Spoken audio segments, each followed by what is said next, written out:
Il y a une urgence à changer. On a besoin d'aller à l'autre bout du monde pour nous engager. Et donc de sortir à nouveau de sa zone de confort.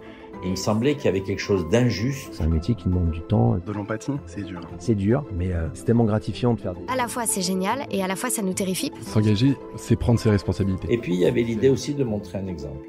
Et lâche rien, fonce et avance, quoi. Jean-Marc Lapiana est médecin. En 1994, il a créé à Gardanne, près de Marseille, la Maison, un lieu de vie pas comme les autres. Un lieu de vie pour les personnes en fin de vie. Après ses études de médecine, il devient généraliste à Aix-en-Provence et il se trouve confronté dans les années 80, comme beaucoup, à l'épidémie du sida. Avec un petit groupe, il a créé un lieu pour accompagner les malades et leurs familles. Près de 30 ans après, il dirige toujours la Maison. Dans cet établissement de soins palliatifs, les patients sont libres. Libres d'aller et venir, libres de profiter de ce qu'ils aiment. La Maison les accueille pour une journée, un court séjour, ou propose des hospitalisations plus longues en unité de soins. Dans cette grande bâtisse lumineuse, l'art et la culture occupent une place centrale pour nourrir les patients grâce à des partenariats noués avec des institutions culturelles. La création et l'art-thérapie sont un outil à part entière du parcours de soins. Et aujourd'hui, Jean-Marc Lapiana, depuis Gardanne, nous fait le plaisir d'être notre engagé du Figaro. Bonjour Jean-Marc Lapiana. Bonjour. Vous dirigez depuis près de 30 ans la Maison de Gardanne. Est-ce que vous pouvez nous expliquer la spécificité de ce lieu ? Oui, c'est un lieu très attachant déjà. C'est un lieu de vie. Alors un lieu de vie où il y a des gens qui finissent leur vie, c'est toujours un peu compliqué à définir. Mais c'est un lieu qui est né de la lutte contre le sida. Et comme il nous semblait que c'était important de pouvoir accompagner les gens, quelle que soit leur histoire, à la fois leur histoire personnelle et leur histoire médicale, on a eu envie de créer un endroit qui était hors hôpital, qui ressemblait à la maison avec la sécurité de l'hôpital. On l'a appelé la Maison et ça fait 30 ans. Aujourd'hui, évidemment, on accueille toutes les pathologies et tous les âges, toutes les personnes concernées par cela. Et on accueille aujourd'hui 38 résidents et nous avons un hôpital de jour, à la fois sur l'aspect créatif et sur l'aspect du soin. Et nous allons à domicile et nous avons un centre de formation. Quand vous dites l'aspect créatif, qu'est-ce qui différencie la Maison d'une unité de soins palliatifs classique ? Nous, on a la chance d'exister depuis 30 ans et depuis 30 ans d'avoir toujours été proche du milieu artistique. Ce qui fait qu'on a à la fois des artistes connus comme des artistes non connus qui viennent donner du temps et on a des partenaires un peu dans tout le monde artistique, que ce soit le monde de la danse, que ce soit le monde du spectacle, grâce au Grand Théâtre de Provence d'ailleurs. Et aussi, nous-mêmes, nous nous exposons sur scène. Et c'est une manière aussi de dire à quel point l'art fait partie de la vie et quand on est malade, ça prend une place très très importante. Ça, c'est une particularité de la Maison et on fait tout pour montrer à quel point c'est nécessaire et utile et les malades nous le disent bien. Même des malades qui sont vraiment au bout de quelque chose, ils arrivent à créer des œuvres d'art qui seront exposées pour leur famille. Moi, je suis toujours stupéfait de voir à quel point, quand on donne la possibilité aux gens malades de sortir de leur lit, que ce soit physiquement ou intellectuellement, ils s'en saisissent et il se passe des choses assez extraordinaires. Donc ça, c'est vraiment le point fort ici. Vous parliez de l'épidémie du sida. Qu'est-ce qui vous a amené à créer cette maison ? C'était le manque de structure ? C'était une envie particulière d'apporter de l'art en fin de vie à des patients ? Alors d'abord, c'est une histoire de vie, c'est-à-dire que moi j'étais médecin généraliste, quand le sida est arrivé, j'étais jeune médecin généraliste et beaucoup de gens voulaient pas soigner ces personnes, soit par peur, soit parce qu'il y avait une stigmatisation.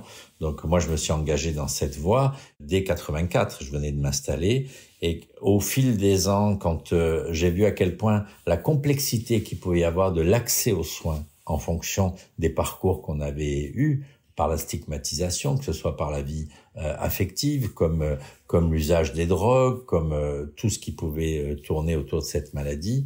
C'est-à-dire qu'on refusait de soigner ces patients en fin de vie, ces personnes atteintes du sida. On préférait que ça se passe ailleurs. Et du coup, avec des gens qui étaient en vraie difficulté de vie, avec un isolement qui était créé par eux-mêmes, qui voulaient pas qu'on puisse dire la pathologie qu'ils avaient.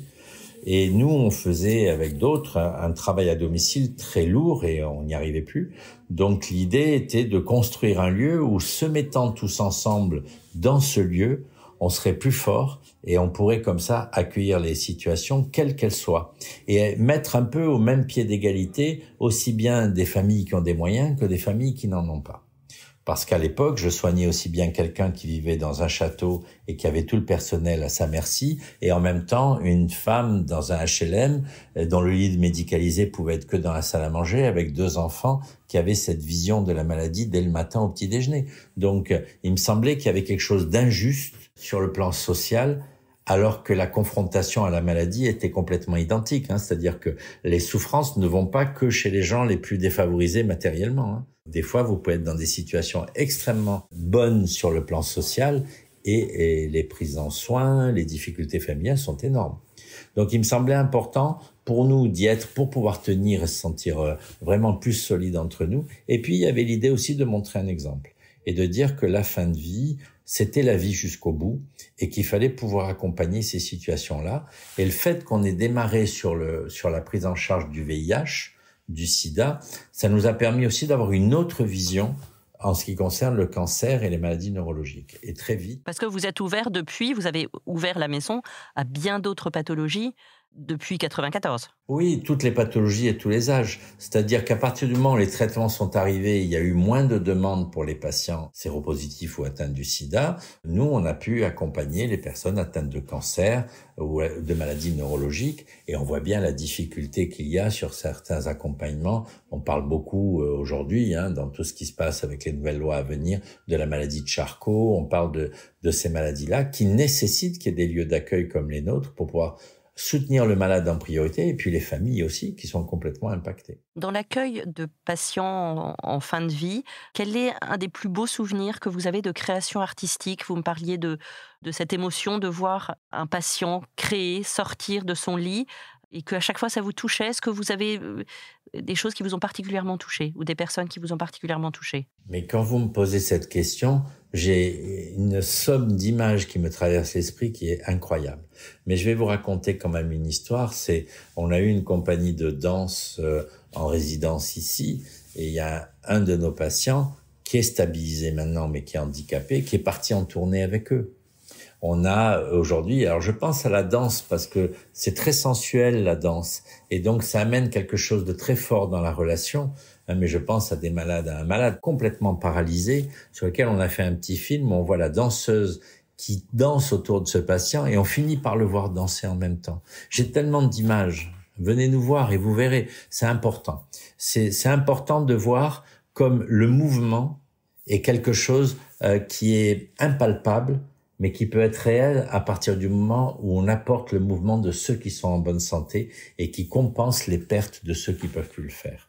Et c'est pareil pour les mains. Je pense à une patiente qui a eu un premier prix de dessin, de peinture, parce qu'elle a fait une reproduction d'un tableau de Cézanne. Elle a peint avec la bouche, elle était complètement paralysée. Elle a eu le premier prix. Personne ne savait qu'elle avait peint par la bouche. On n'a pas voulu le dire. Et elle a eu le premier prix. Et c'est quand on lui a remis le prix qu'on a dit, elle est venue, on a dit, regardez, elle est paralysée et elle a peint avec la bouche. Voilà, j'en ai tellement des souvenirs. Ouais.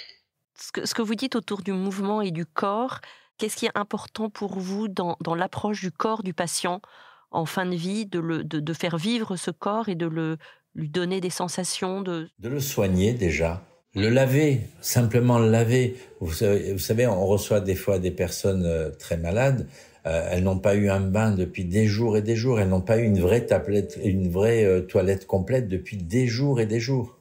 Le simple fait de pouvoir prendre un bain, d'écouter de la musique dans la baignoire et d'avoir un massage, même les malades les plus handicapés peuvent bénéficier de ça, mais vous n'imaginez pas le soulagement que ça apporte. Donc déjà, le soin du corps en tant que tel, masser un corps, le laver, mettre des crèmes hydratantes, coiffer quelqu'un, avoir une socio-esthéticienne qui va venir et qui va aussi redonner un visage plus agréable que ce que la maladie peut produire, ça me paraît énorme. Quel message enverriez-vous aux gens aux aidants qui ont des proches en fin de vie ou extrêmement malades ? Alors déjà, les aidants naturels, ce qu'on appelle les aidants naturels, déjà, il faut qu'ils puissent se faire aider eux-mêmes.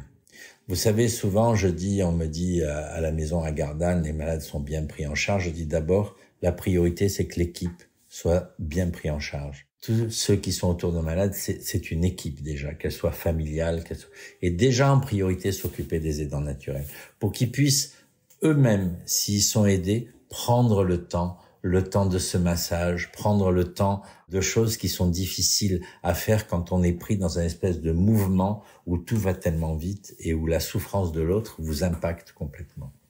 Et on peut se faire aider. C'est vrai que souvent les gens sont isolés, ils savent pas, mais il y a toujours quand même quelque part une association, une équipe de soins et tout qui peut aider, un réseau qui peut aider même à domicile. Vous avez essayé d'essaimer d'autres maisons dans d'autres régions. Est-ce que, j'imagine qu'il y a des gens qui viennent vous voir, surtout actuellement dans le débat autour des soins palliatifs et de la fin de vie. Est-ce que d'autres initiatives similaires à la vôtre ont essaimé grâce à vous? C'est très particulier. Alors, tous les projets qui existent en France, peut-être pas tous, mais beaucoup, la plupart, viennent chez nous pour s'inspirer, pour savoir comment on peut les aider et tout. Nous, on est ravis. On n'a jamais essayé d'essaimer dans le sens où on n'a jamais voulu faire une chaîne de maisons, comme ça a pu exister dans certains dispositifs de maisons de retraite ou d'autres. Mais par contre, ce que je remarque, c'est d'abord, on les aide et on fait ce qu'on peut, mais quand je vois la difficulté qu'ont les gens à aller jusqu'au bout de leur projet, des fois ça me désole parce qu'il y a des gens qui ont beaucoup de volonté, mais il y a tellement d'embûches que le parcours est long. Nous, on a réussi à franchir ces embûches de façon assez rapide en définitive, mais c'est pas le cas de tout le monde et il faut vraiment de la volonté, du courage et jamais lâcher. Après, il y a une difficulté qui existe aujourd'hui et dont tout le monde parle, c'est la perte de ressources humaines. C'est-à-dire que même quand on a un projet, même nous ici, on a un manque de personnel au travail. Alors nous, on est au complet en ce moment, sauf les médecins, il nous en manque et il y a personne qui se propose de venir travailler avec nous. Mais aujourd'hui, il y a un déficit du personnel soignant qui est énorme dans nos institutions, pour créer de nouvelles institutions, et un déficit aussi qui est très important à domicile, surtout d'auxiliaires de vie et de personnes qui peuvent aider les familles à tenir. C'est ce à quoi on est confronté à notre époque. Aujourd'hui, le débat bat son plein autour de la fin de vie et de l'euthanasie. Que pensez-vous des options prises par le gouvernement? Alors, le gouvernement a pris une option intermédiaire puisqu'il va plutôt sur le terrain du suicide assisté, de l'aide active à mourir, pas vraiment sur l'euthanasie. Et a priori, en ce moment, il y a un peu, pas un retour en arrière, mais en tout cas, il y a une prudence de la part du gouvernement de dire attention, il faut s'adresser essentiellement aux situations les plus complexes. Bon. Moi, je pense qu'aujourd'hui, on est confronté à ces demandes chez nous aussi. On est confronté à des demandes d'accélérer les choses de la part des patients et tout quand ils arrivent chez nous. À partir du moment où vous leur apportez des soins, à partir du moment où vous soutenez l'entourage, même si la demande ne disparaît pas, elle n'est plus urgente. Et les gens sont souvent, quand ils sont dans des moments de fin de vie, ils sont souvent dans l'ambivalence. C'est-à-dire, si j'ai pas mal, un jour de plus, ça me va. Si j'ai mal, je voudrais que ça s'arrête tout de suite. C'est-à-dire, on veut mourir, on veut vivre. Les deux choses se côtoient et on n'est pas contradictoires. Ça, c'est l'ambivalence. Et je constate, parce que franchement, si tout le monde me demandait le suicide assisté ou l'euthanasie, je serais pour à 100%. Je constate qu'à partir du moment où on apporte ces soins-là, où on est attentionné, où on n'abandonne pas les gens, où on est à leur écoute, on cherche pas à les convaincre d'autre chose, mais on est là et on partage avec eux ce qu'ils sont en train de vivre. Et on essaye d'avoir cette créativité justement que l'art aussi nous apporte pour voir comment ils peuvent encore avoir envie de vivre. En tout cas, on les force pas, mais déjà faire toutes les abstentions thérapeutiques pour éviter qu'ils soient dans un circuit de traitement inutile, eh bien, les gens sont moins pressés. Donc, il me semble aujourd'hui qu'avec la loi Leonetti et Claes, on répond à la majorité, à pratiquement toutes les situations. On n'est pas parfait, personne n'est parfait. Et il n'y a pas une loi qui permettra d'être parfait. Si cette loi arrive trop tôt, bien sûr qu'on va rendre service à des gens qui vont le demander et ce sera une réalité pour eux. Par contre, on risque d'enlever des temps de vie à des gens qui vont le demander, pour lesquels on n'aura pas pris le temps de la réflexion, du partage et de leur permettre de vivre encore des moments qui sont possibles pour eux et leur entourage. Quand je fais la balance entre les deux, il me semble que les personnes qui vont être satisfaites sont nettement moins nombreuses que les personnes à qui on va enlever un temps de vie. Donc, moi, je choisis pas la bonne solution, je choisis la moins mauvaise. Chaque individu, chaque fois qu'il demandera que ce soit le suicide assisté ou l'euthanasie, c'est légitime, c'est un droit individuel d'y penser. Mais une société, est-ce qu'elle doit aller jusque-là? Est-ce qu'elle doit pas plutôt se concentrer sur comment on soigne mieux les gens, comment on aide les gens à ne pas avoir envie de mourir sous prétexte qu'ils risquent d'avoir mal, sous prétexte qu'ils risquent d'être mal pris en charge? Commençons à bien prendre en charge les gens, commençons à bien traiter la douleur. Et après, à partir du moment où on fait ce travail-là convenablement, peut-être que les quelques personnes qui continueront à le demander, le chiffre sera très faible et peut-être qu'on pourrait y adhérer. On peut pas, alors on compare avec les autres pays d'Europe et tout, on ne peut pas comparer avec les autres pays, on fait pas de copier-coller. On a une évolution de notre société en France et il faut continuer par rapport à l'évolution de cette société. Il me semble qu'il faut pas aller trop vite. Et pourtant, ce que vous dites, c'est que les maisons du type de la vôtre ont beaucoup de mal à se développer ailleurs, parce qu'il y a des freins, parce qu'il y a des embûches. Oui, mais c'est le projet du ministère aujourd'hui, c'est de dire accélérons les choses. Donc nous, on va dans ce sens-là. Il y a un projet sur 10 ans. Moi, si j'avais droit à la parole, je leur dirais votre projet sur 10 ans, il faut le faire sur 3 ans. Et après, il faut accélérer ces choses-là. Ce qu'il faut pas, c'est que cette loi freine les soins palliatifs. Et ce qu'il faudrait même, c'est qu'on accélère suffisamment les soins palliatifs pour que les gens qui sont dans cette demande, avant d'aller à un suicide assisté ou une euthanasie, passent un certain temps dans une unité de soins palliatifs et qui voient si ça les aide dans un sens ou dans l'autre, sans qu'on soit là pour les convaincre du contraire, simplement leur apporter quelque chose qui peut leur permettre de dire « oui, je suis dans cette situation-là, elle est bien claire » ou « non, effectivement, j'avais besoin de vivre autre chose pour savoir quel choix faire ». On arrive au bout de notre entretien et merci de nous avoir fait partager votre l'univers de la maison. J'ai une dernière question rituelle. Si vous étiez à ma place, quel engagé inviteriez-vous? Il y a beaucoup de gens auxquels je pense, mais vous savez, on est à une époque de la parité. Donc je vais vous donner un homme et une femme. Je vais vous donner une femme qui est professeure de danse, qui s'occupe de nous et qui nous permet de monter sur scène. Encore l'année prochaine, on fait une comédie musicale. On est 120 sur scène. Et avec 3500 personnes dans la salle, ce sera la 7e. Et elle donne un temps, une énergie pour nous. Elle aime ce qu'elle fait. Tout son parcours de prof de danse est absolument extraordinaire, désintéressé. Et il est d'une générosité énorme. Elle s'appelle Sophie Rouche. Et je pense à un monsieur qui, lui, est directeur technique du Festival d'Aix et aussi directeur d'un centre international des arts en mouvement, dans lequel je trouve qu'il s'épanouit merveilleusement et qui est en direction de toutes les générations. Et quand vous allez dans ce lieu, vous voyez la générosité de ce lieu pour que tout le monde puisse vivre quelque chose d'extraordinaire. Et il fait ça dans une telle simplicité. Il s'appelle Philippe Delcroix. Et je pense à ces deux personnes-là que je trouve, parce qu'ils font ça avec tellement de simplicité et jamais vouloir la moindre mise en valeur. Merci beaucoup. Merci à vous. Au revoir, Jean-Marc Lapiana. À bientôt. Merci d'avoir écouté ce podcast. Je suis Aude Cérès, journaliste au Figaro. Vous pouvez retrouver les engagés du Figaro sur Figaro Radio, le site du Figaro et toutes les plateformes d'écoute. À bientôt.